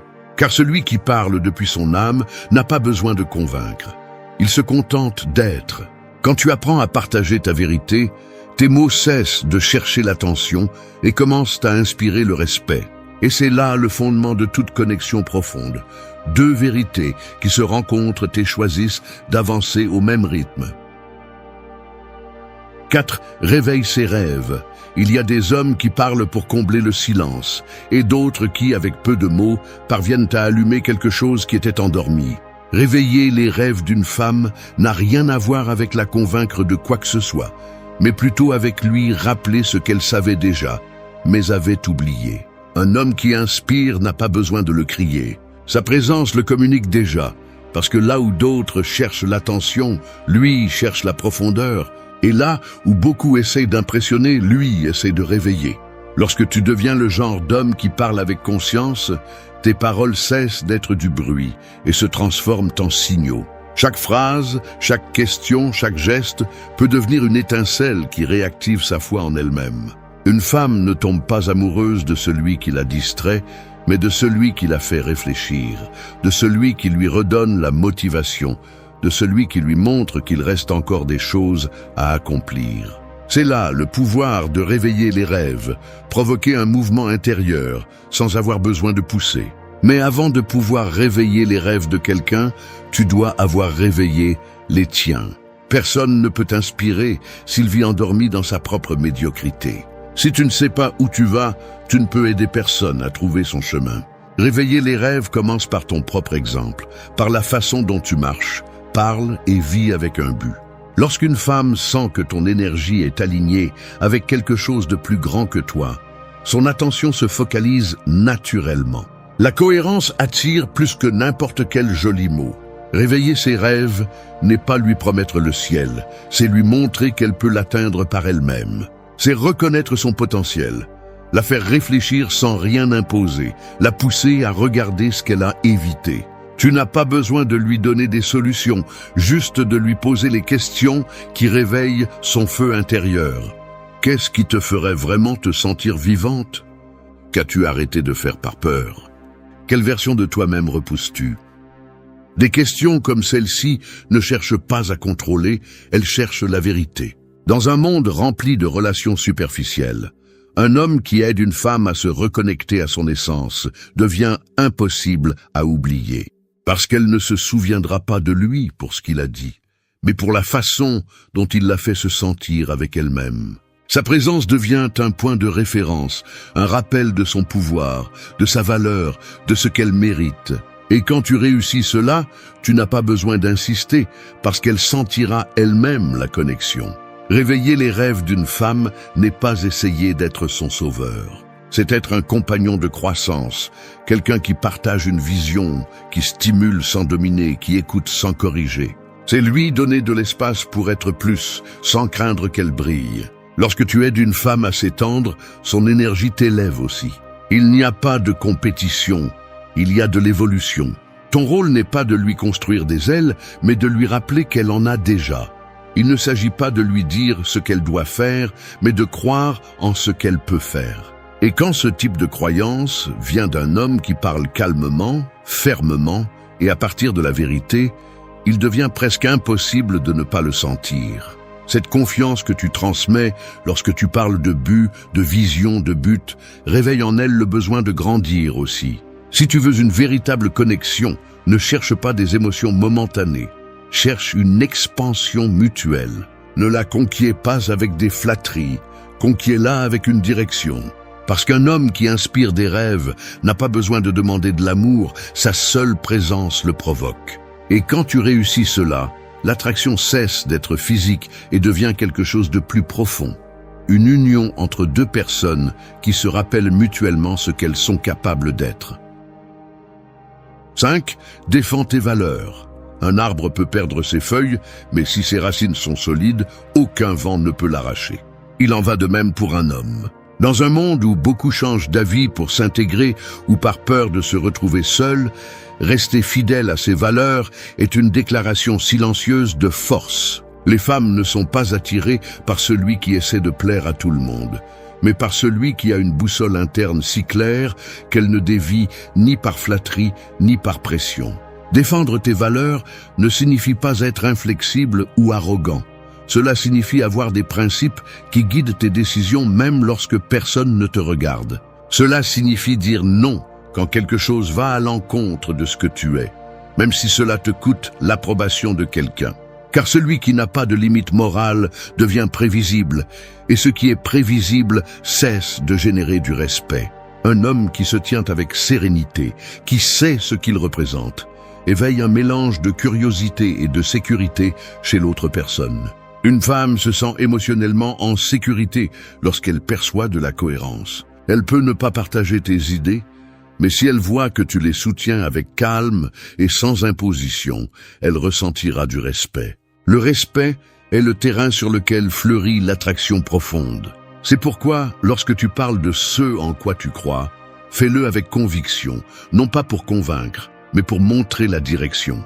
Cette fermeté sans agression communique plus que 1000 promesses. Le problème est que beaucoup d'hommes confondent adaptabilité et faiblesse. Ils pensent que pour se connecter, ils doivent être d'accord sur tout, sourire à ce qu'ils n'approuvent pas et taire ce qu'ils pensent vraiment. Mais ce qui crée la connexion n'est pas de feindre l'affinité, c'est de montrer l'authenticité. Si tu as des valeurs claires et que tu les vis, tu n'as pas besoin de les imposer, juste de les incarner. Ton exemple parlera plus fort que n'importe quel argument. Défendre tes valeurs implique également de protéger ton énergie. Il ne s'agit pas seulement d'idées, mais aussi d'actions. C'est prendre soin de ton temps, de tes limites, de ta parole. Lorsque tu restes ferme dans tes décisions, dans tes habitudes, dans la façon dont tu traites les autres, tu projettes une stabilité émotionnelle qui se ressent. Les femmes remarquent cela. Elles remarquent quand un homme ne se trahit pas pour bien paraître. Et dans un monde plein de contradictions, cette intégrité devient magnétique. Il y aura ceux qui essaieront de te défier, de te provoquer ou de te faire douter.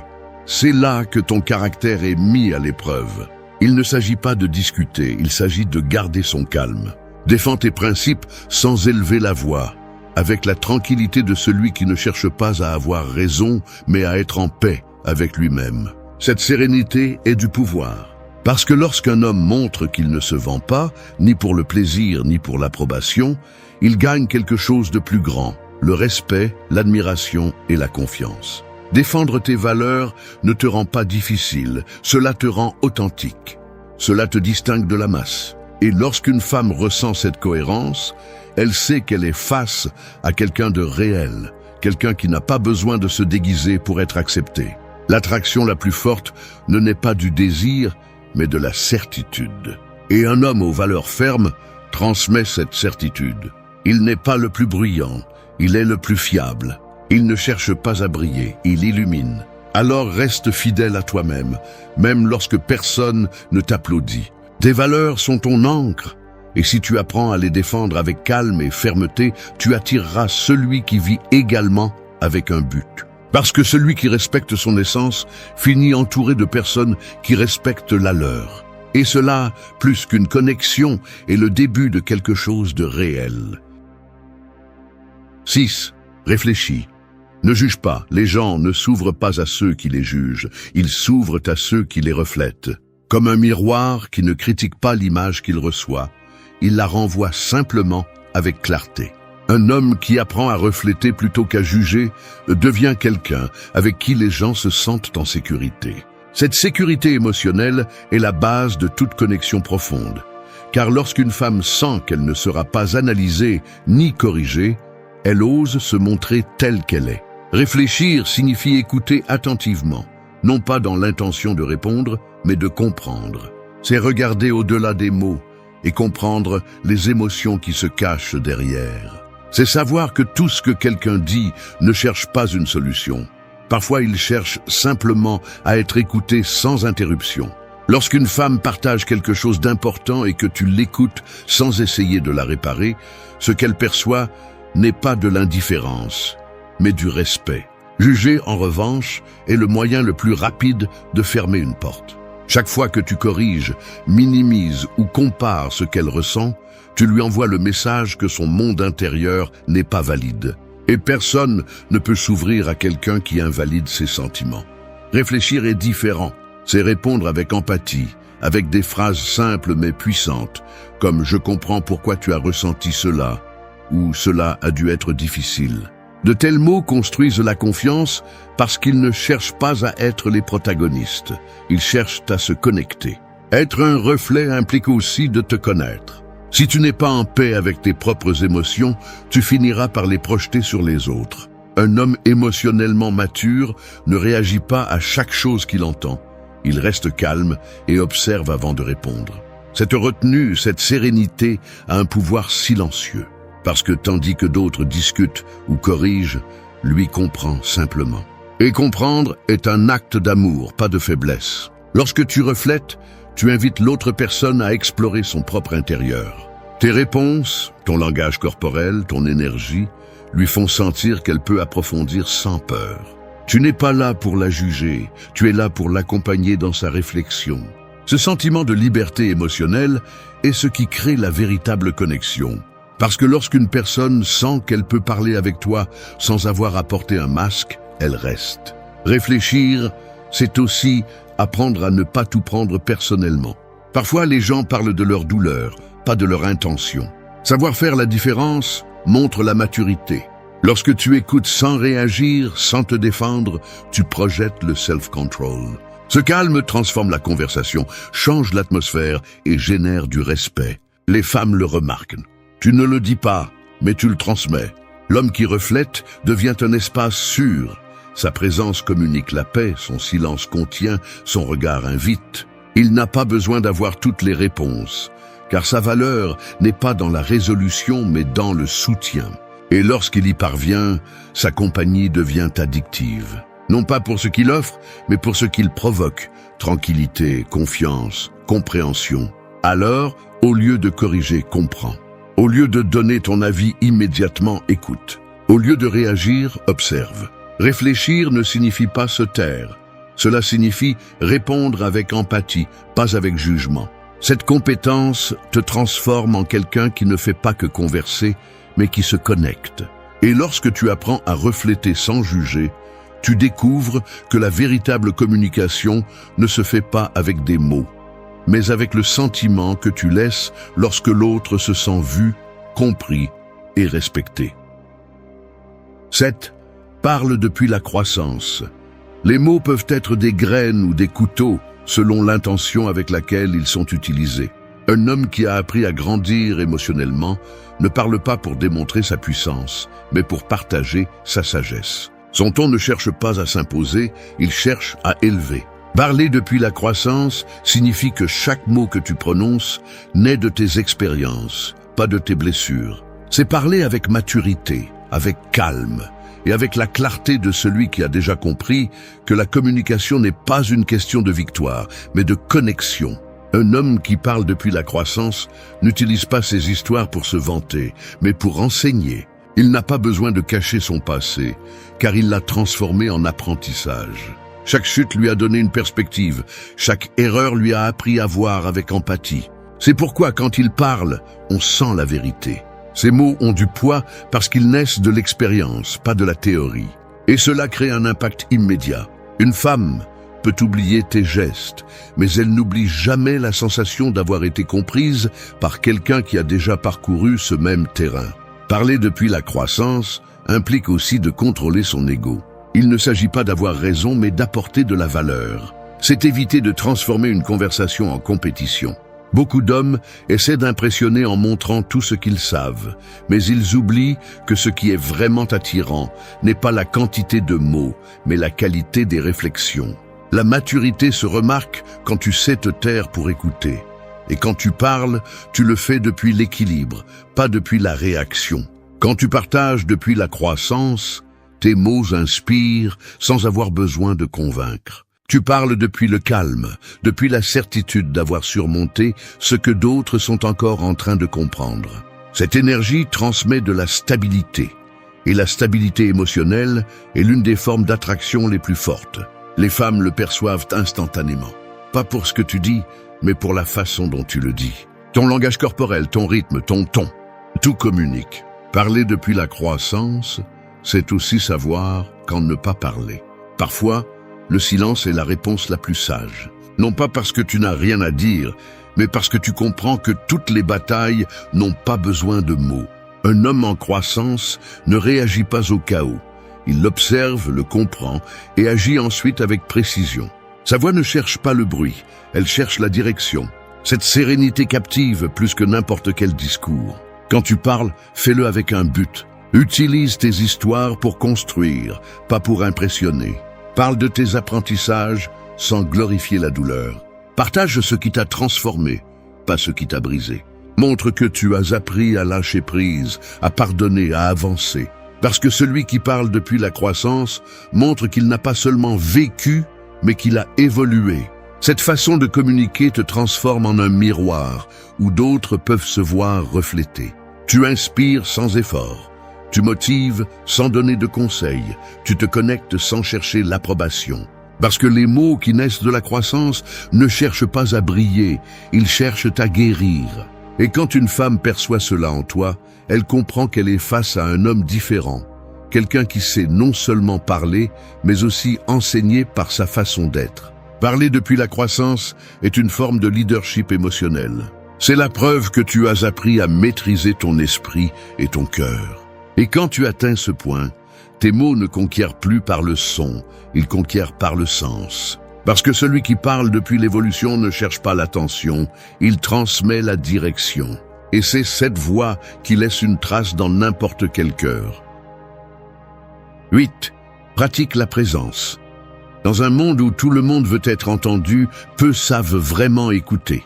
La présence est le nouveau luxe émotionnel. Un bien rare qui distingue celui qui vit éveillé de celui qui ne fait que réagir. Être présent n'est pas seulement rester physiquement, c'est être là avec l'esprit, le regard et l'âme. Lorsqu'un homme apprend à pratiquer la présence, son silence devient plus éloquent que n'importe quel discours. Une femme le ressent parce que la présence ne se feint pas, elle se transmet. Pratiquer la présence, c'est maîtriser l'art d'être pleinement dans l'instant. Il ne s'agit pas de penser à ce qu'il faut dire ensuite, ni de se distraire avec le téléphone, mais de faire sentir à l'autre que rien d'autre n'a d'importance à cet instant. Le lien émotionnel naît lorsque ton attention devient un refuge. Une femme remarque quand tu l'écoutes vraiment, quand tu n'entends pas seulement ses mots, mais que tu perçois son ton, ses pauses et son énergie. Ce type d'attention n'est pas oublié, car à une époque de distraction, être écouté sans hâte ressemble à un acte d'amour. Un homme présent ne court pas, ne prétend pas, ne se fragmente pas. Il contrôle son esprit. Son calme crée de l'espace, et c'est dans cet espace que le lien grandit. Les femmes ne sont pas attirées par celui qui parle vite, ni par celui qui cherche à démontrer sa valeur, mais par celui qui transmet la sécurité sans avoir besoin de l'expliquer.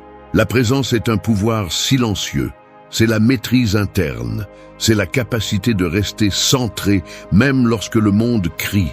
Pratiquer la présence implique aussi le respect.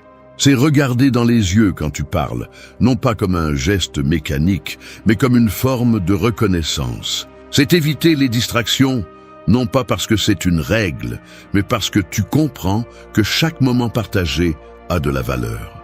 Être présent communique que tu sais apprécier ce que tu as devant toi, que tu comprends la rareté d'une connexion authentique. Quand tu es présent, tes mots ont plus de force et tes gestes ont plus de sens. Chaque mouvement que tu fais est perçu comme intentionnel, pas impulsif. Et cela génère une énergie magnétique. Les femmes ressentent cette différence instantanément. Un homme dispersé transmet le doute, un homme présent transmet la certitude. La présence est le signe le plus clair de maturité émotionnelle, car elle montre que tu peux garder ton calme sans te perdre dans le chaos. Être présent ne signifie pas ne pas penser à l'avenir, mais ne pas laisser l'avenir te voler le présent. Cela signifie lâcher prise sur le désir de contrôler la conversation et laisser les choses se dérouler. Dans ce flux, la magie se produit. Les connexions les plus profondes ne sont pas planifiées, elles sont ressenties. Et seul celui qui est vraiment présent peut reconnaître ces moments quand ils arrivent. Pour pratiquer la présence, tu as besoin d'entraîner ton esprit, d'apprendre à respirer, à observer, à faire une pause avant de répondre. Tu as besoin de te déconnecter du bruit et de te reconnecter avec toi-même.